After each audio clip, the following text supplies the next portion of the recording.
The same thing. You want to develop your child, you have to be there. You have to say your piece, you have to encourage, you have to observe what they need to improve on. Iron sharpens iron. You have to be involved. You have to be there. Amen? Ang takot ko lang, dati when my kids were growing up, lagi na lang si LB ang umaaten. Aba, sabi, nawarningan ako, gusto mo ba yung mga anak mo? Ako na ang pupunta dyan. Ako na ang aaten. Boy, anong ginagawa? Ganun yan, boy. Kailangan mo. They can identify with me. Ang takot ko lang. Dumadami ngayon sa mundo eh. Di ba? You have to be involved. You have to invest your time. Okay? Sometimes you will have to change your schedule. Remember that. Kailangan ba talaga, Pastor? Let me ask you, when you taught your child to bike, nalala niyo, tinuruan yung anak niyo mag-bike? What did you do? Of course, may pera. Doy, yayo, turuan mo si Junior mag-bike. Okay. But, yung walang mga yayo, walang katulong, what did you do? Parents, Papa, right? Ito, bisikleta ka na. You ride the bicycle, go ahead. You open your newspaper, and then you ask, go bike, anak. Do you do that? No way! How do you teach your child to ride a bicycle? You ride him, and then what? You push him, and you do not let go right away. You run with him, right? And then, pagod na, balik na naman anak, pagod na mo, right? Isa na anak, isa na. You got it, and then you slowly let go. But while you're letting go, what do? You're running. And when you see the bike about to fall, what do? You say, no, you run, jump. Alright? That's what you do. You want to develop your child, you have to be involved. You have to take the time to be with them in their development. And then letter C, very important. 6 to 12 years old, you help them to reflect. Teach them the ability to reflect. What does it mean to reflect? To think for themselves. No? Proverbs 27:19, let's read together. As in water, face reflects face. So the heart of a man reflects man. What does it say? Ang sinasabi ng verse na ito, many times, a person gets to understand himself when someone else is helping him by opening his heart, his life to him. Alright? Di ba kailangan? Parents, there are times when we need to sit down with our children and talk to them about the days when we were also children. Di ba? Anak, halika, upo tayo. I heard you're going through what you're going through right now. Ako din na, nanligaw din ako noon. Nabasted din ako na. Ganito ang ginawa ko. Ganito ang nakatulong sa akin. So while talking to them in a calm way, right? They are also able to think for themselves how they will deal with life and handle life. Amen? Pero kung ikaw magulang, ang problema ay, alam, ganito na nangyari sa'yo, ganito kasi gagawin mo, gayaan namin. Di ba, yung parang namin, nung panahon namin. Anak mo, hindi na ho tayo parehong panahon tayo.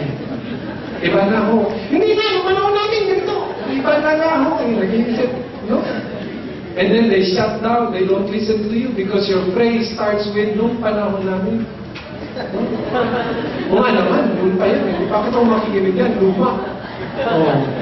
Ipakinggan ko yung barkada ko, ngayon, aming panahon. Right? So you just talk to them and you're going through, I went through that way also, and this was how it helped me. You know, what do you think? What do you need to do? Help them, teach them the ability to think for themselves, reflect about their life, their situation. Katulad ng sabi sa Bible, ano? The heart of a man reflects man.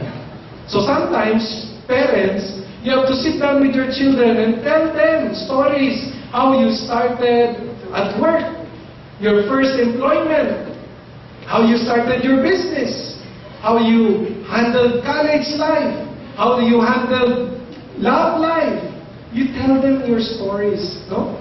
Without coming on, nasundin mo yung style ko, no? But helping them to think for themselves and reflect on themselves also. Okay? So again, this is what we do between 6 to 12. Now before we go to 13 to 20, I'd like to call on here a brother who has been active with Celebrate Recovery and to share with us this morning his own short snippet of his life going through his young life. Brother Michael Escobar.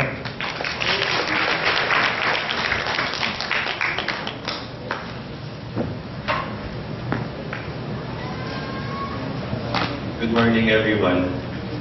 Good morning. I am Michael, a grateful believer of our Lord Jesus Christ, celebrating victory over depression, anxiety, self-pity, and still recovering from anger and frustration. I grew up fearing my father. Yes, I respected him, but this respect was born out of my fear of him. Very early in life, I understood that he was a disciplinarian.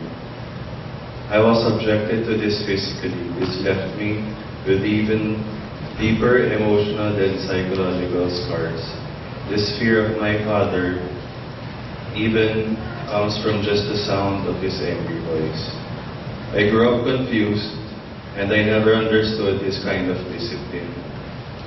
I just had to accept it. I didn't even reason out.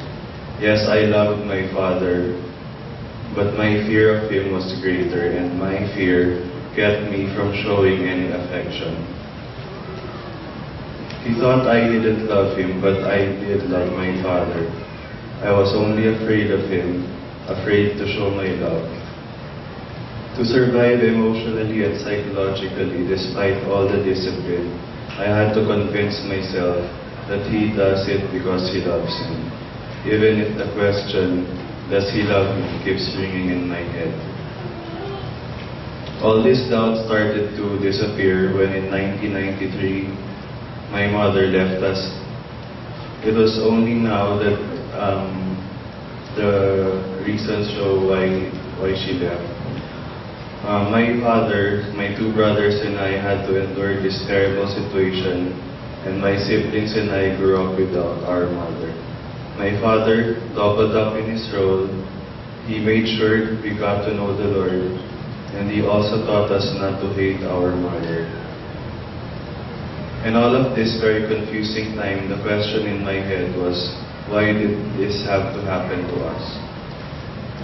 On December 1997, I was 19 years old when my father needed to have me admitted for the first time. I was initially examined to just being anemic. I had to undergo a series of blood transfusion. But after being treated, my hemoglobin continued to drop. After running more tests on me, I was later diagnosed with end-stage renal disease or kidney failure. I did not understand it at all. I even told myself I wasn't sick. I told myself I didn't even know what kidneys were. I did not understand at all, and I was at a loss, but I had a feeling something was very wrong because I heard my family in a commotion outside the door of my hospital room. Later, my father explained to me that I have lost both my kidneys. They are no longer functioning, but he promised me that everything will be alright. I cried and felt so scared, but this time my father